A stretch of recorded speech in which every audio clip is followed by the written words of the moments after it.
ಜೈ ಶ್ರೀಕೃಷ್ಣ. ಜೈ ದುರ್ಗಾ ಮಾತಾ. ಶ್ರೀ ದುರ್ಗಾ ಸಪ್ತಶತಿ 700 ಪವಿತ್ರ ಶ್ಲೋಕಗಳ ಕವಚಂ. 13ನೇ ಶ್ಲೋಕ. ದೇವಿ ಕವಚ ಆಯುಧಗಳ ಮಹಿಮೆಯನ್ನು ಈ ರೀತಿ ತಿಳಿಸುತ್ತೆ. ಶಂಕಂ ಚಕ್ರಂ ಗದಾಂ ಶಕ್ತಿಂ ಹಲಂಚ ಮುಸುಲಾಯುಧಂ ಕೀಟಕಂ ತೋಮರಂ ಚೈವ ಪರುಷುಂ ಪಾಶಮೇವ ಚ. ಶಂಕಂ ಚಕ್ರಂ ಗದಾಂ ಶಕ್ತಿಂ ಹಲಂಚ ಮುಸುಲಾಯುಧಂ ಕೀಟಕಂ ತೋಮರಂ ಚೈವ ಪರಶುಂ ಪಾಶಮೇವ ಚ. ಈ ಶ್ಲೋಕದಲ್ಲಿ ಜಗನ್ಮಾತೆಯರು ಧರಿಸಿರುವ ಆಯುಧಗಳನ್ನು ಈ ರೀತಿ ಹೇಳ್ತಾರೆ. ಶಂಖ, ಶಂಖ. ಚಕ್ರ ಅಂದರೆ ಚಕ್ರ. ಗದಾ, ಗದೆ. ಶಕ್ತಿ, ಬಾಲ, ಭೇದಿ ಆಯುಧ. ಹಲ, ಹೊಲಗಳಲ್ಲಿ ಫ್ಲೋ ಮಾಡುವಂಥದ್ದು. ಮುಸಲ, ಮೂಸಲೆ ಅಂತ ಅರ್ಥ ಬರುತ್ತೆ. ಕೀಟಕ, ಗುರಾಣಿ, ಶೀಲ್ಡ್ ಅರ್ಥವನ್ನು ಕೊಡುತ್ತೆ. ತೋಮರ, ಕೊರೆದು ಒಡೆಯುವಂತಹ ಒಂದು ಆಯುಧ. ಪರುಷು ಅಂದರೆ ಕೊಡಲಿ. ಇದು ನಮಗೆಲ್ಲ ಗೊತ್ತಿರುತ್ತೆ. ಯಾಕೆಂದರೆ ಪರಶುರಾಮನ ಆಯುಧ ಯಾವುದು? ಕೊಡಲಿ. ಹಾಗಾಗಿ ಪರುಷು ಅಂದ ತಕ್ಷಣ ನಮಗೆಲ್ಲ ನೆನಪು ಬರುತ್ತೆ ಕೊಡಲಿ. ಪಾಶ, ಕಟ್ಟುವ ಆಯುಧ. ಇವುಗಳನ್ನು ಜಗನ್ಮಾತೆ ತಮ್ಮ ಕೈಯಲ್ಲಿ ಹಿಡಿದಿರ್ತಾರೆ. ಎಲ್ಲ ದೇವಿಯರು ತಮ್ಮ ಕೈಗಳಲ್ಲಿ ಈ ಎಲ್ಲ ಆಯುಧಗಳನ್ನ ಹಿಡ್ದಿರ್ತಾರೆ. ಈ ಎಲ್ಲ ಆಯುಧಗಳು ಕೇವಲ ಯುದ್ಧಕ್ಕಾಗಿ ಹಿಡ್ದಿರ್ತಾರಾ? ಖಂಡಿತ ಅಲ್ಲ. ಈ ಆಯುಧಗಳು ಕೇವಲ ಯುದ್ಧಕ್ಕೆ ಉಪಯೋಗಿಸುವಂತಲ್ಲ. ಇವು ಆಧ್ಯಾತ್ಮಿಕ ಸಂಕೇತಗಳನ್ನು ಸೂಚಿಸುತ್ತೆ. ಶಂಖಂ, ಶಂಖನಾದ ಅನ್ನೋದು ಸೃಷ್ಟಿಯ ಆರಂಭ, ಪವಿತ್ರತೆ. ನಮ್ಮ ಜೀವನದಲ್ಲಿ ದೇವಿಯ ಕೃಪೆ ಜಾಗೃತಿ ತರಿಸುವಂಥದ್ದು. ಇನ್ನು ಶಂಖಂ, ಚಕ್ರ, ಚಕ್ರಂ, ಕಾಲಚಕ್ರ, ಧರ್ಮಚಕ್ರ. ಅಜ್ಞಾನವನ್ನು ಕತ್ತರಿಸುವ ಶಕ್ತಿ. ಯಾಕೆಂದರೆ ಕಾಲ ಒಂದೇ ಥರ ಇರಲ್ಲ ಅಲ್ವಾ? ಅಜ್ಞಾನ ಹೋಗಿ ಸುಜ್ಞಾನ ಬರುವಂತಹ ಉತ್ತಮ ಕಾಲವಾಗಿರುತ್ತೆ. ಅದನ್ನೇ ನಾವು ಚಕ್ರ, ಜೀವನ ಚಕ್ರ ಅಂತ ಹೇಳ್ತೀವಿ. ಗದಾ, ಗದಾ ಗದಾ ಅಂತ ಹೇಳಿದರೆ ಬಲ, ಸ್ಥೈರ್ಯವನ್ನು ಸೂಚನೆ ಮಾಡುತ್ತೆ.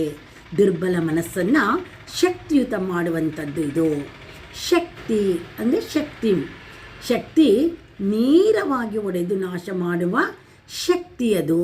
ದುಷ್ಟ ವಾಸನೆಗಳನ್ನು, ದುಷ್ಟರನ್ನು ಸಂಹಾರ ಮಾಡುವ, ಕೊಲ್ಲುವಂಥದ್ದು. ಹಲ ಅಂದರೆ ಕೃಷಿಯ ಒಂದು ಉಪಕರಣ. ಇಲ್ಲಿ ನಾವು ನಮ್ಮ ಮನಸ್ಸನ್ನು ಒಲದಂತೆ ಒಡೆದು ಸದ್ಗುಣಗಳನ್ನು ಬೆಳೆಸಬೇಕು. ನಾವು ಹೊಲದಲ್ಲಿ ಏನು ಮಾಡ್ತೀವಿ? ಉತ್ತುತ್ತೀವಿ, ಬಿತ್ತುತ್ತೀವಿ, ಬೆಳೆನ ಬೆಳಿತೀವಿ. ಇಲ್ಲಿ ನಾವು ನಮ್ಮ ಮನಸ್ಸನ್ನೇ ಹೊಲ ಅಂತ ತಿಳಿದುಕೊಂಡು ಅದನ್ನು ಉತ್ತಿ ಸದ್ಗುಣವನ್ನು ಬೆಳೆಸೋದಕ್ಕೆ ಈ ಹಲನ್ನ ಉಪಯೋಗ ಮಾಡಬೇಕು. ಮುಸಲಾಯುಧಂ, ಮುಸಲ ಅಂದ್ರೇನು? ಪುಡಿ ಮಾಡುವಂಥ ಶಕ್ತಿ ಇರುವಂಥದ್ದು. ಇಲ್ಲಿ ಯಾವುದನ್ನು ಪುಡಿ ಮಾಡಬೇಕು? ಅಹಂಕಾರವನ್ನು ಸಂಪೂರ್ಣವಾಗಿ ಒಡೆದು ಹಾಕಬೇಕು. ಕೀಟಕ ಅಂದರೆ ರಕ್ಷಣೆ, ದೇವಿಯ ಕವಚ. ತೋಮರ, ತೀವ್ರ ಪ್ರಹಾರ. ಈ ದುಷ್ಟಶಕ್ತಿಗಳ ಮೇಲೆ ನೇರ ದಾಳಿ ಮಾಡುವಾಗ ಉಪಯೋಗಿಸುವಂಥದ್ದು. ಪರುಷು ಅಂದರೆ ಕೊಡಲಿ, ಕತ್ತರಿಸುವುದು. ದುಷ್ಟ ಸಂಬಂಧ, ಆಸಕ್ತಿ ಕಡಿತ. ಪಾಶ ಅಂದ್ರೇನು? ಕಟ್ಟು. ನಾವು ಒಂದು ಯಾವುದನ್ನಾದರೂ ಕಟ್ಟೋದಕ್ಕೆ ಉಪಯೋಗಿಸುವಂಥದ್ದನ್ನೇ ಪಾಶ ಅಂತ ಹೇಳ್ತೀವಿ. ಅಂದರೆ ಇಲ್ಲಿ ನಮ್ಮ ಜೀವನಕ್ಕೆ ಹೋಲಿಸ್ಕೊಂಡ್ರೆ ಇದು ಪಾಶ ಅನ್ನೋದು ಏನಕ್ಕೆ ಬರುತ್ತೆ? ಬಂಧನ. ಮನಸ್ಸಿನ ಅಹಂಕಾರ, ಆಸೆಗಳನ್ನು ಕಟ್ಟಿ ಹಾಕಬೇಕು. ಆತ್ಮೀಯರೇ, ಆಳವಾಗಿ ನಾವು ಇದರ ಭಾವಾರ್ಥವನ್ನು ತಿಳಿದುಕೊಳ್ಳೋದಾದರೆ, ದೇವಿ ನಮ್ಮನ್ನು ಕೇವಲ ಕಾಪಾಡುವುದಿಲ್ಲ, ನಮ್ಮೊಳಗಿನ ದುಷ್ಟ ಗುಣಗಳ ಮೇಲೆ ಯುದ್ಧ ಮಾಡ್ತಾಳೆ. ಪ್ರತಿಯೊಂದು ಆಯುಧ ಒಂದು ಒಳಗಿನ ದುರ್ಗುಣಕ್ಕೆ ವಿರುದ್ಧವಾಗಿರುತ್ತದೆ. ನಮ್ಮ ಜೀವನದಲ್ಲಿ ಇದರ ಅರ್ಥ ಈ ರೀತಿ ತಿಳಿಸುತ್ತೆ.